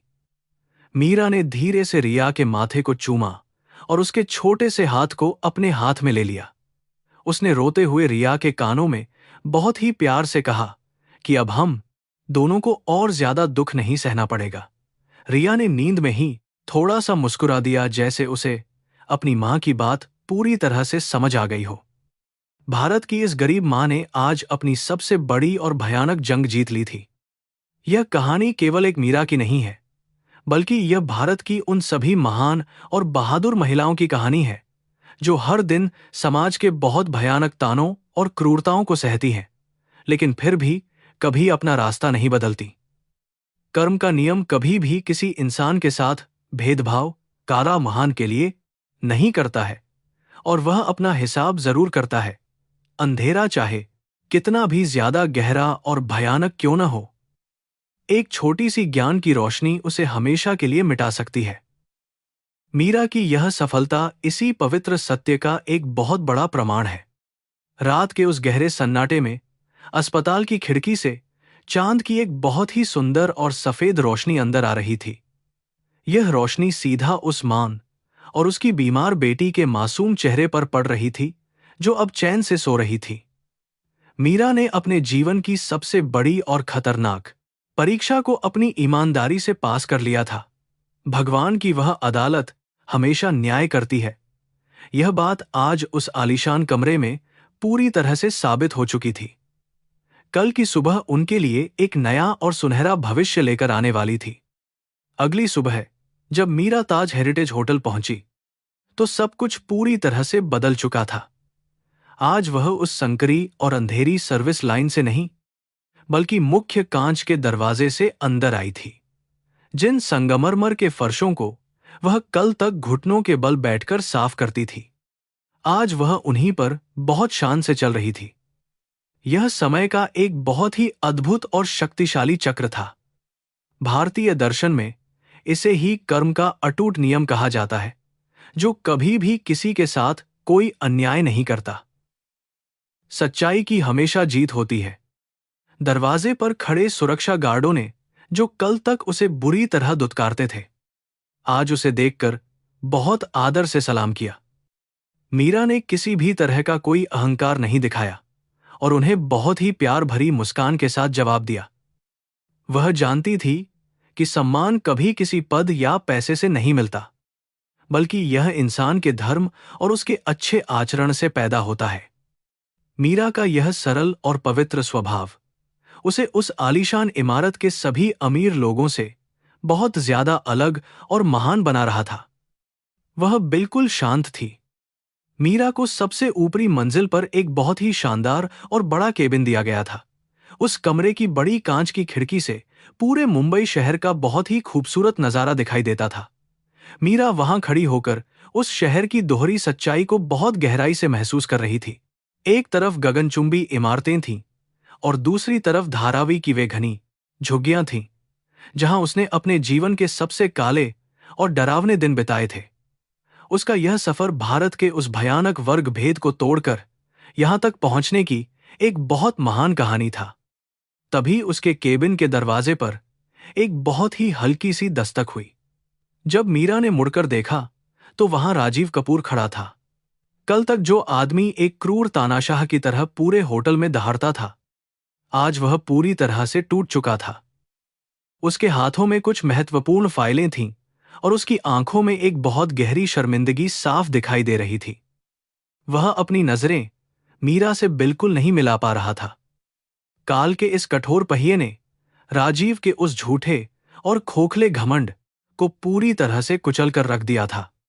राजीव ने बहुत ही धीमी और कांपती हुई आवाज में मीरा से अंदर आने की इजाजत मांगी। वह अब वे चेन के डर से नहीं, बल्कि अपनी आत्मा के गहरे पश्चाताप के कारण मीरा के सामने झुका हुआ था। उसने हिंदी में एक बार फिर से अपनी उन भयानक गलतियों के लिए बहुत गिड़गिड़ाकर माफी मांगी। राजीव ने कहा कि उसे अपनी उस ओछी मानसिकता पर बहुत ज्यादा घिना रही है, जिसने उसे इंसानियत के रास्ते से पूरी तरह भटका दिया था। उसका यह पश्चाताप बहुत सच्चा था और उसके आंसू उसकी गवाही दे रहे थे। मीरा ने राजीव की उन कमजोर और कांपती हुई बातों को बहुत ही शांति के साथ सुना। उसके मन में राजीव के लिए कोई भी नफरत या बदले की भावना बिल्कुल नहीं थी। उसने बहुत ही शालीनता से राजीव को समझाया कि कर्म का असली मतलब किसी से बदला लेना नहीं होता, बल्कि यह इंसान को उसकी असलियत सिखाने का एक दैवीय तरीका है। मीरा ने कहा कि राजीव को अपनी इस ताकत और अपने पैसे का इस्तेमाल हमेशा उन गरीब और लाचार लोगों की मदद करने के लिए करना चाहिए, जिन्हें समाज हमेशा कुचलता रहता है। राजीव की आंखों से आंसू तेजी से बहने लगे और उसने मीरा की इस महान बात को बहुत गहराई से स्वीकार किया। उसी पल राजीव ने एक बहुत बड़ा और ऐतिहासिक फैसला लिया। उसने वादा किया कि वह कंपनी के नियमों में बहुत बड़ा बदलाव करेगा और सभी छोटे कर्मचारियों के लिए मुफ्त स्वास्थ्य बीमा लागू करेगा। मीरा की उस एक जीत ने अब हजारों गरीब परिवारों के जीवन में एक बहुत बड़ी उम्मीद की किरण जगा दी थी। यह केवल मीरा का न्याय नहीं था, बल्कि पूरे शोषित वर्ग की एक बहुत ही शानदार जीत थी। मीरा ने तुरंत ही वेई चेन के उस विशाल प्रोजेक्ट पर अपना काम बहुत ही लगन से शुरू कर दिया। वह केवल एक भाषा अनुवादक नहीं थी, बल्कि वह भारत और चीन की महान संस्कृतियों के बीच एक बहुत मजबूत पुल बन गई थी। उसने व्यापारिक दस्तावेजों में उन पुरानी और गहरी दार्शनिक बातों को शामिल किया जो दोनों देशों के आपसी विश्वास को और ज्यादा मजबूत करती थीं। मीरा का वह अद्भुत ज्ञान जो सालों तक गरीबी के अंधेरे में कहीं दफन था, आज वह पूरी दुनिया के सामने एक बहुत तेज रोशनी बनकर चमक रहा था। कुछ ही हफ्तों के अंदर मीरा की बहुत ही शानदार सलाहों ने कंपनी के करोड़ों रुपये बचा लिए, जो बोर्ड ऑफ डायरेक्टर्स पहले मीरा को एक गंदा कीड़ा समझते थे। आज वे सभी मीटिंग में उसकी हर एक बात को बहुत ही ध्यान से सुनते थे। मीरा का आत्मविश्वास अब बहुत ज्यादा बढ़ गया था, लेकिन उसने अपनी जड़ों को कभी नहीं छोड़ा। वह आज भी उतनी ही विनम्र और जमीन से जुड़ी हुई थी जितनी वह पहले दिन थी। उसकी यह महान सादगी उसे उस पूरी व्यापारिक दुनिया में सबसे ज्यादा शक्तिशाली इंसान बना रही थी। इतनी बड़ी सफलता और बेशुमार पैसा मिलने के बाद भी मीरा हमेशा अपनी वही साधारण सूती साड़ी ही पहनती थी। उसके लिए असली दौलत महंगे कपड़े या आभूषण नहीं थे, बल्कि वह मन की शांति थी जो उसे अपनी ईमानदारी से मिली थी। उसे बस अपनी बेटी रिया के दिल के ऑपरेशन की चिंता थी, जिसके लिए अब उसके पास पर्याप्त पैसे आ चुके थे। वह जानती थी कि यह सारा पैसा और यह रुतबा केवल ईश्वर की एक देन है, जिसका इस्तेमाल उसे अपने धर्म और अपने कर्तव्य का पूरी तरह से पालन करने के लिए करना है। होटल के सभी कर्मचारियों के बीच मीरा की यह महान सफलता एक बहुत बड़ी और जादुई कहानी बन चुकी थी। जो औरतें कल तक उसके साथ फर्श साफ करती थीं, वे आज मीरा को एक देवी के रूप में देखती थीं। रसोई के बर्तन धोने वाले, सफाई करने वाले और दरबान सभी को मीरा में अपनी एक बहुत ही मजबूत आवाज दिखाई देती थी। भारत के इस निष्ठुर समाज में एक दलित महिला का इतनी बड़ी ऊंचाई तक पहुंचना किसी बड़े चमत्कार से कम नहीं था। उसने उन सभी शोषित लोगों को सपने देखने की एक नई ताकत दी थी। एक दिन लंच के समय मीरा अपने उस शानदार केबिन से निकलकर सीधे कर्मचारियों के उस छोटे और गर्म डाइनिंग हॉल में पहुंच गई। उसने वहां अपनी योर पुरानी सहेलियों के साथ जमीन पर बैठकर वह साधारण सी दाल और रोटी खाई। मीरा ने उन सभी को यह पक्का विश्वास दिलाया कि अब उनके काम करने के हालात बहुत जल्दी सुधर जाएंगे। उसने कहा कि वह अब कंपनी के प्रबंधन में उनकी आवाज बनेगी और किसी को भी उनके अधिकारों को छीनने नहीं देगी। उन गरीब मजदूरों की आंखों में मीरा के लिए बहुत सच्चा प्यार और असीम सम्मान था। जैसे जैसे मीरा की सफलता और उसके पैसे की खबर बाहर फैली, वैसे ही उसका वह लालची और क्रूर पति वापस आ गया। वह आदमी जिसने मीरा को उसकी बीमार बच्ची के साथ सड़क पर मरने के लिए अकेला छोड़ दिया था, आज उसके पैसों की चमक देखकर बहुत बेशर्मी से वापस लौट आया था।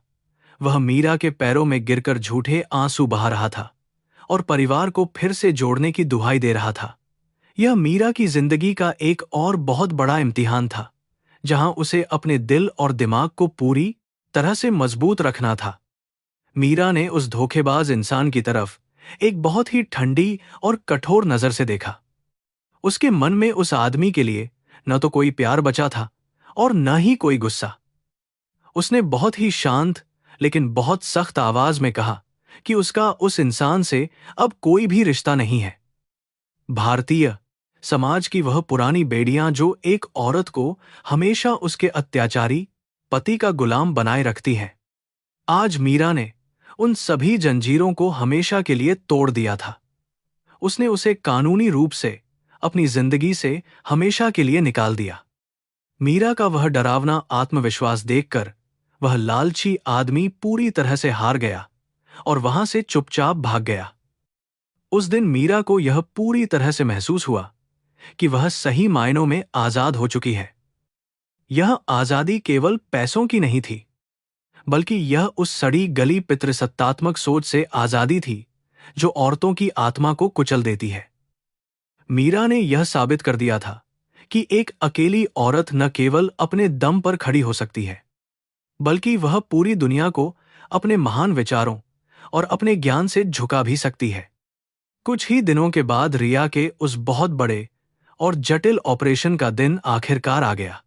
मीरा ने अपनी मेहनत और अपनी ईमानदारी से कमाए हुए पैसों से उस महंगे अस्पताल का सारा भारी बिल चुका दिया था।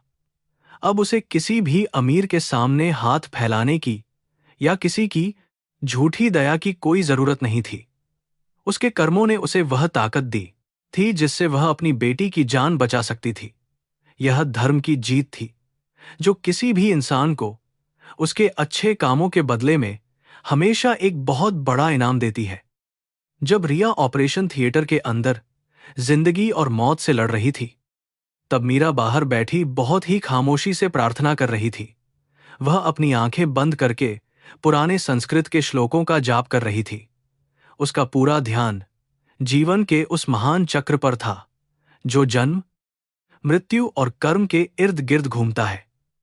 उसे पूरा विश्वास था कि भगवान ने उसे इस कठिन परीक्षा में जो सफलता दी है, वह रिया को भी एक नया जीवन जरूर देगी। उसका दिल अब बिल्कुल शांत था और उसमें किसी भी तरह का कोई अनजाना डर नहीं था। कई घंटों के भयानक इंतजार के बाद मुख्य डॉक्टर बाहर आए और उनके चेहरे पर एक बहुत ही बड़ी और राहत भरी मुस्कान थी। उन्होंने मीरा को बताया कि ऑपरेशन पूरी तरह से सफल रहा है और रिया के दिल का वह जन्मजात छेद हमेशा के लिए बंद हो गया है। यह खबर सुनते ही मीरा वहीं जमीन करूक बैठ गई और उसके आंसुओं का एक बहुत बड़ा बांध टूट गया। यह आंसू उसके जीवन के सभी दुखों को धो रहे थे। रिया के दिल के साथ साथ आज मीरा की जिंदगी का वह सबसे बड़ा घाव भी भर गया था। उसी समय मीरा के फोन की घंटी बजी। यह फोन सिंगापुर से वेई चेन का था, जिसने उसे इस नई खुशी की बहुत सारी बधाइयां दी। वेई चेन ने कहा कि मीरा की इस महान और दर्दनाक कहानी ने उसकी पूरी अंतर्राष्ट्रीय कंपनी को बहुत गहराई से प्रेरित किया है। वह केवल भारत के लिए नहीं, बल्कि पूरी दुनिया के लिए ईमानदारी और कड़ी मेहनत की एक बहुत बड़ी मिसाल बन चुकी थी। एक अरबपति विदेशी का यह सच्चा सम्मान मीरा के उन सभी बलिदानों का सबसे बड़ा इनाम था जिसे उसने अपने परिवार के लिए खामोशी से किया था। अस्पताल की उस खिड़की से मीरा ने बाहर ढलते हुए सूरज की उन लाल किरणों को बहुत ही शांति से देखा। उसके जीवन की वह बहुत लंबी, दर्दनाक और काली रात अब हमेशा के लिए खत्म हो चुकी थी। कर्म के उस महान और अचूक पहिए ने अपना पूरा चक्कर लगा लिया था। जो इंसान दूसरों के लिए अपना सब कुछ त्याग देता है, ब्रह्मांड उसे 1000 गुना वापस लौटाता है। मीरा ने अपने आंसुओं को पोंछा और एक बहुत ही गहरी सांस ली। कल का सूरज उसके लिए एक बिल्कुल नया और बहुत ही सुनहरा सवेरा लेकर आने वाला था।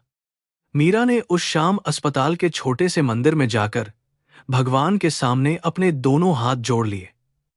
उसने केवल अपने लिए नहीं, बल्कि उन सभी लाचार और गरीब लोगों के लिए प्रार्थना की जो समाज के इस क्रूर अन्याय का शिकार होते हैं। भारत की इस पवित्र धरती पर हमेशा से कर्म और धर्म की ही अंतिम जीत हुई है। मीरा का वह महान चरित्र अब एक बहुत ही शक्तिशाली प्रकाश स्तंभ बन चुका था, जो भविष्य में कई भटकती हुई आत्माओं को सही रास्ता दिखाने वाला था। उसका यह सफर इंसानियत की एक बहुत बड़ी और सच्ची मिसाल था। जैसे ही मीरा मंदिर से बाहर आई, ठंडी हवा के एक बहुत ही सुखद झोंके ने उसके चेहरे को छुआ। उसे ऐसा लगा जैसे सारा ब्रह्मांड उसे इस बहुत बड़ी जीत पर अपना आशीर्वाद दे रहा हो। वह जानती थी कि यह केवल एक मंजिल है और उसे अभी समाज की भलाई के लिए बहुत लंबा सफर तय करना है। उसने अपनी उस पुरानी जिंदगी को पीछे छोड़ दिया था और एक नई जिम्मेदारी के साथ आगे बढ़ रही थी। कर्म का वह पवित्र पहिया अब पूरी तरह से न्याय के एक बहुत खूबसूरत रास्ते पर घूम रहा था। रिया के सफल ऑपरेशन के कुछ महीनों बाद मीरा की जिंदगी में एक अद्भुत और स्थायी शांति आ गई थी। उस छोटी सी बच्ची की हंसी अब उनके नए और हवादार घर के हर कोने में गूंजती थी। मीरा ने अपने उस दर्दनाक और अंधेरे अतीत को बहुत पीछे छोड़ दिया था। अब वह एक बहुत ही सफल अंतर्राष्ट्रीय सलाहकार बन चुकी थी, जिसे हर कोई सम्मान देता था। लेकिन इस बेतहाशा दौलत और शोहरत ने मीरा के दिल की उस पवित्र सादगी को कभी नहीं बदला।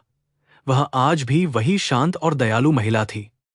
ताज हेरिटेज होटल का वह आलीशान माहौल अब पूरी तरह से बदल चुका था। राजीव कपूर ने अपने अहंकार को पूरी तरह से त्याग दिया था और वह एक बहुत ही विनम्र इंसान बन गया था। उसने मीरा के नाम पर गरीब कर्मचारियों के बच्चों के लिए एक बहुत बड़ा स्कूल और अस्पताल खोलने का फैसला किया। राजीव अब समझ चुका था कि असली खुशी और सम्मान दूसरों की मदद करने में है, न कि उन्हें कुचलने में। मीरा ने अपने निस्वार्थ कर्म से एक बहुत ही क्रूर इंसान के पत्थर दिल को पूरी तरह पिघला दिया था। एक दिन राजीव मीरा के केबिन में आया और उसने एक बहुत बड़े अनाथालय के कागजात मीरा के सामने रख दिए। राजीव ने बहुत ही भावुक होकर कहा कि यह उसकी तरफ से मीरा और रिया के लिए एक छोटा सा उपहार है। मीरा ने उन कागजातों को देखा और मुस्कुराते हुए राजीव को धन्यवाद दिया। उसने राजीव से कहा कि जब तक समाज का अमीर वर्ग अपनी जिम्मेदारी नहीं समझेगा, तब तक भारत से यह भयानक गरीबी कभी खत्म नहीं होगी। राजीव ने मीरा की इस महान बात को अपने दिल की गहराई से स्वीकार किया। मीरा ने अपने दिल में राजीव के लिए या उस कठोर समाज के लिए कोई भी कड़वाहट या नफरत नहीं रखी थी। वह जानती थी कि बदला लेने की भावना केवल इंसान की आत्मा को जलाती है और उसे अंधा बना देती है। उसने राजीव को माफ करके यह साबित कर दिया था कि क्षमा करना ही दुनिया का सबसे बड़ा और शक्तिशाली हथियार है। मीरा का यह दार्शनिक और आध्यात्मिक दृष्टिकोण भारतीय संस्कृति के उन महान मूल्यों को दर्शाता था जो हजारों सालों से इस पवित्र धरती पर जीवित और बहुत ज्यादा मजबूत है।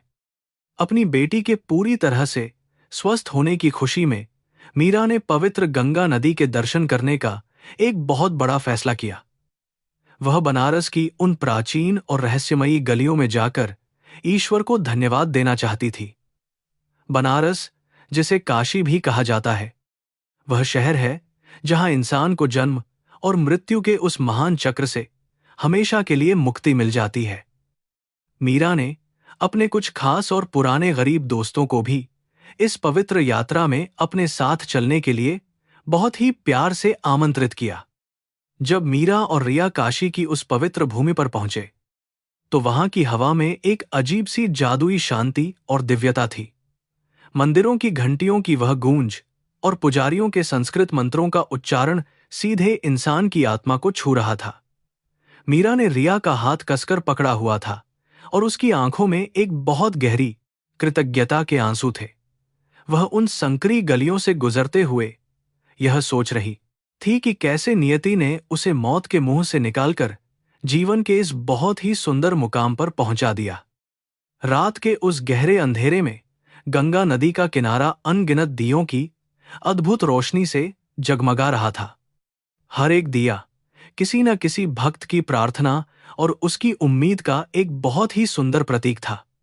मीरा दशाश्वमेध घाट की उन प्राचीन और ठंडी सीढ़ियों पर चुपचाप बैठ गई।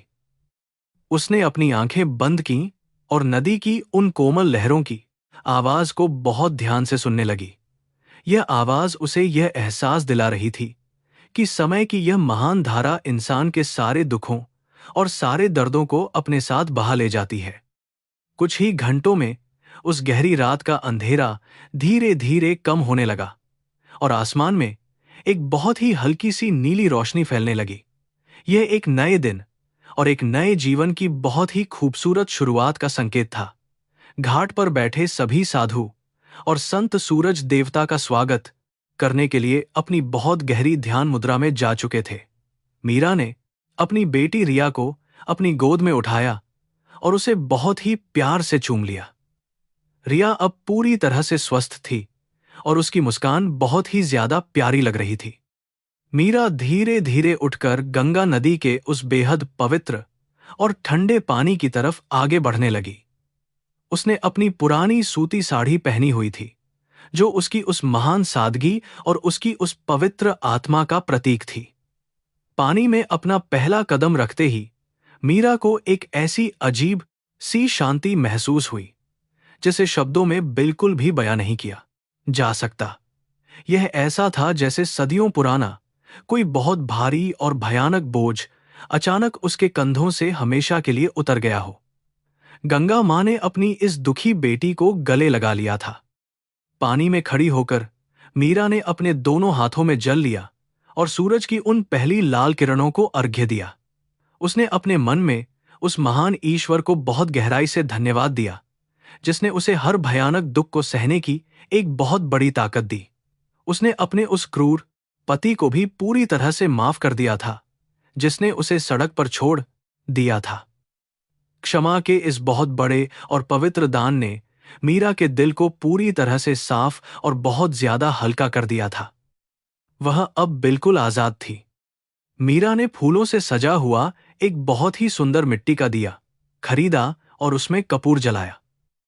उसने उस जलते हुए दिए को बहुत ही प्यार और सम्मान के साथ गंगा की उन तेज लहरों पर धीरे से छोड़ दिया। वह दिया पानी की लहरों के साथ बहुत ही खूबसूरती से आगे बढ़ने लगा। मीरा ने उस पल भारत की उन सभी गरीब और लाचार महिलाओं के लिए प्रार्थना की जो समाज के उन भयानक अंधेरों में रोज अपनी जिंदगी से लड़ती हैं। उसने प्रार्थना की कि हर एक शोषित मां को न्याय और सम्मान जरूर मिले। रिया किनारे पर खड़ी होकर अपनी मां को बहुत ही कौतूहल से देख रही थी। वह बच्ची शायद इस पूरे दृश्य की उस बहुत बड़ी आध्यात्मिक गहराई को अभी नहीं समझ पा रही थी, लेकिन वह अपनी मां के चेहरे पर उस दिव्य और बहुत ही शांत रोशनी को साफ देख सकती थी। रिया दौड़कर पानी के किनारे आई और उसने अपनी मां के कपड़े को पकड़ लिया। मीरा ने झुककर रिया को अपनी बाहों में भर लिया और उसे पानी के उस जादुई स्पर्श का अनुभव कराया। दोनों मां बेटी एक बहुत ही पवित्र बंधन में बंधी थीं। सूरज अब पूरी तरह से आसमान में ऊपर आ चुका था और उसकी सुनहरी किरणें गंगा के विशाल पानी पर मोतियों की तरह चमक रही थीं। पूरा बनारस शहर अब जाग चुका था और हर तरफ एक बहुत ही अद्भुत जीवन और ऊर्जा फैल गई थी। मीरा को यह महसूस हो रहा था कि यह केवल एक नया दिन नहीं है, बल्कि यह उसके और उसकी बेटी के लिए एक बिल्कुल नया और बहुत सुंदर जन्म है। कर्म के उस भयानक और दर्दनाक चक्र से गुजरने के बाद आज उन्हें वह असली मुक्ति मिल चुकी थी। घाट की उन ऊंची सीढ़ियों पर चढ़ते हुए मीरा ने एक बार फिर मुड़कर उस पवित्र और विशाल नदी को देखा। उसे ऐसा लग रहा था कि वे लहरें उससे बातें कर रही हैं और उसे जीवन का एक बहुत बड़ा रहस्य बता रही हैं। जो इंसान अपने अहंकार को छोड़ देता है और दूसरों के लिए जीता है, वह दुनिया का सबसे अमीर और सबसे ज्यादा ताकतवर इंसान बन जाता है। मीरा ने इस महान रहस्य को किसी किताब से नहीं, बल्कि अपने उन कड़वे अनुभवों और अपने उन भयानक आंसुओं से सीखा था। वह ज्ञान अब अमर था। वेई चेन का वह बहुत ही सफल और बड़ा प्रोजेक्ट अब पूरे भारत में तेजी से फैल रहा था। मीरा ने अपनी नई ताकत और अपनी उस बड़ी हैसियत का इस्तेमाल करके कई हजार गरीब महिलाओं को अच्छी नौकरियां दिलवाई थीं। उसने समाज के उस क्रूर नियम को हमेशा के लिए तोड़ दिया था, जो कहता था कि एक दलित महिला कभी आगे नहीं बढ़ सकती। मीरा की यह सफलता केवल पैसों की सफलता नहीं थी, बल्कि यह भारत के उस सोए हुए और शोषित समाज की एक बहुत बड़ी और बहुत ही शानदार नैतिक जीत थी। राजीव कपूर भी अब मीरा की उस महान परोपकारी संस्था का एक बहुत ही अहम और सक्रिय हिस्सा बन चुका था। वह हर हफ्ते अपनी महंगी गाड़ी छोड़कर गरीब बच्चों के स्कूल जाता था और उनके साथ समय बिताता था। उसने अपनी दौलत का एक बहुत बड़ा हिस्सा उन बच्चों की अच्छी शिक्षा और उनके बेहतर स्वास्थ्य के लिए दान कर दिया था। एक गरीब सफाई कर्मचारी ने भारत के एक बहुत बड़े पूंजीपति को इंसानियत का वह बहुत बड़ा पाठ पढ़ा दिया था, जो दुनिया का कोई भी महंगा विश्वविद्यालय कभी भी नहीं पढ़ा सकता था। बनारस की वे तंग गलियां, जो कचौड़ी और जलेबी की बहुत ही स्वादिष्ट खुशबू से भरी रहती हैं। वहां मीरा अपनी बेटी के साथ टहल रही थी। लोगों की भीड़ और वह तेज शोर भी मीरा की उस गहरी मानसिक शांति को बिल्कुल भी भंग नहीं कर पा रहा था। उसने एक छोटी सी दुकान से रिया के लिए कुछ रंग बिरंगी कांच की चूड़ियां खरीदी। वे चूड़ियां जब रिया के छोटे हाथों में खनकीं, तो मीरा के दिल में एक बहुत ही मीठा संगीत बजने लगा। यह खुशी दुनिया के किसी भी खजाने से बहुत ज्यादा अनमोल थी। कुछ समय बाद मीरा एक बहुत ही पुराने और बड़े आश्रम में गई, जहां अनाथ और बेसहारा बुजुर्ग महिलाएं रहती थीं। उसने उन सभी महिलाओं को फल और नए कपड़े बांटे। जब उन बूढ़ी और लाचार औरतों ने मीरा के सिर पर अपने कांपते हुए हाथ रखकर उसे अपना सच्चा आशीर्वाद दिया, तो मीरा की आंखें फिर से भर आईं। उसे उन सभी चेहरों में अपनी वह पुरानी और दर्दनाक छवि दिखाई दे रही थी, जब वह भी बिल्कुल इसी तरह अकेली और बेबस थी। कर्म का यह खेल इंसान को बहुत रुलाता है, लेकिन बहुत कुछ सिखाता है। दोपहर के समय जब मीरा और रिया वापस अपने होटल के कमरे में आए, तो मीरा ने अपनी वह पुरानी डायरी खोली। यह वही डायरी थी जिसमें उसने अपने दुख के दिनों में मंदारिन भाषा की बहुत सारी कठिन कविताएं लिखी थीं। उसने उस डायरी के आखिरी पन्ने पर हिंदी में एक बहुत ही सुंदर और नया वाक्य लिखा। उसने लिखा कि दुख केवल एक अंधेरी सुरंग है जो हमें जीवन की असली और बहुत ही तेज रोशनी तक ले जाती है। यह वाक्य मीरा के उस पूरे लंबे और दर्दनाक सफर का एक बहुत बड़ा सार था। मीरा की यह महान कहानी अब केवल उस बड़े होटल तक ही सीमित नहीं थी, बल्कि पूरे देश के अखबारों में छप चुकी थी। लाखों लड़कियां उसकी उस शानदार सफलता से प्रेरणा ले रही थीं और अपने सपनों को पूरा करने के लिए बहुत कड़ी मेहनत कर रही थीं। भारत की वह पुरानी और रूढ़िवादी सोच अब धीरे धीरे टूट रही थी। मीरा ने समाज तभी तभी तभी को यह दिखा दिया था कि किसी भी इंसान की असली कीमत उसके बैंक खाते से नहीं, बल्कि उसके महान चरित्र और उसके बहुत ही अच्छे और सच्चे कर्मों से तय होती है। शाम को बनारस स्टेशन पर वापसी की ट्रेन का बहुत ही बेसब्री से इंतजार करते हुए मीरा ने एक गहरी सांस ली। वह जानती थी कि मुंबई पहुंचकर उसे फिर से उसी काम में जुटना है, लेकिन अब वह डरी हुई या बेबस नहीं थी। वह अब एक बहुत ही शक्तिशाली और आत्मविश्वासी महिला बन चुकी थी। ट्रेन की सीटी बजी और वह एक बहुत लंबी और नई यात्रा के लिए पूरी तरह से तैयार हो गई। गंगा की वह पवित्र और सुंदर यादें अब हमेशा के लिए मीरा के दिल में बस चुकी थीं। ट्रेन जैसे ही स्टेशन से बाहर निकली, मीरा ने खिड़की से उस पवित्र शहर को आखिरी बार बहुत प्यार से देखा। आसमान में अब अनगिनत और बहुत ही चमकीले तारे निकल आए थे, जो उसे एक नया और बहुत बड़ा रास्ता दिखा रहे थे। रिया उसकी गोद में सिर रखकर बहुत ही गहरी और मीठी नींद में सो चुकी थी। मीरा ने अपनी बेटी के बालों को सहलाते हुए यह महसूस किया कि जीवन चाहे कितना भी ज्यादा कठिन क्यों न हो, लेकिन अगर इंसान के कर्म बहुत ज्यादा सच्चे हों, तो वह हर बड़ी जंग जीत सकता है। यह कहानी केवल एक मीरा की सफलता की कहानी नहीं है, बल्कि यह भारत के उस शाश्वत और बहुत ही महान सत्य की कहानी है। यह बताती है कि धर्म और कर्म के उस पवित्र रास्ते पर चलने वाले को हमेशा बहुत बड़ी जीत मिलती है। समाज का वह क्रूर और भयानक अंधकार कभी भी किसी सच्चे इंसान के ज्ञान और उसके साहस को खत्म नहीं कर सकता। मीरा का यह पूरा जीवन इस बात का सबसे बड़ा और बहुत ही शानदार प्रमाण है कि निस्वार्थ प्रेम और सच्ची लगन किसी भी बड़े चमत्कार को जन्म दे सकती है। जब भी कोई इंसान मीरा की उस पुरानी और मैली साड़ी को याद करता है, तो उसे उस सादगी में बहुत बड़ी ताकत नजर आती है। वह साड़ी भारत की उन करोड़ों औरतों का एक बहुत ही महान और सच्चा प्रतीक बन गई है, जो हर दिन अपने परिवार के लिए खामोशी से अपना सब कुछ कुर्बान कर देती हैं। समय का यह पहिया लगातार घूमता रहता है और हर एक बुरे कर्म का बहुत ही कठोर हिसाब करता है। सच्चाई और न्याय के बिना यह दुनिया पूरी तरह से अधूरी और बहुत ज्यादा भयानक है। इस तरह एक मामूली और बेबस सफाई कर्मचारी से लेकर एक बहुत बड़ी और सम्मानित अंतर्राष्ट्रीय सलाहकार तक का यह सफर पूरी तरह से पूरा हुआ। मीरा ने पूरी दुनिया के सामने इंसानियत और महान चरित्र की एक ऐसी ऐतिहासिक और सुंदर मिसाल कायम कर दी, जिसे आने वाली कई सदियां हमेशा याद रखेंगी। सत्य, कर्म और क्षमा के वे महान और पवित्र फूल हमेशा इसी तरह खिलते रहेंगे और समाज के उस भयानक अंधेरे को मिटाते रहेंगे। रोशनी की इस बहुत बड़ी और शानदार जीत के साथ मीरा की यह कहानी अब हमेशा के लिए अमर हो गई।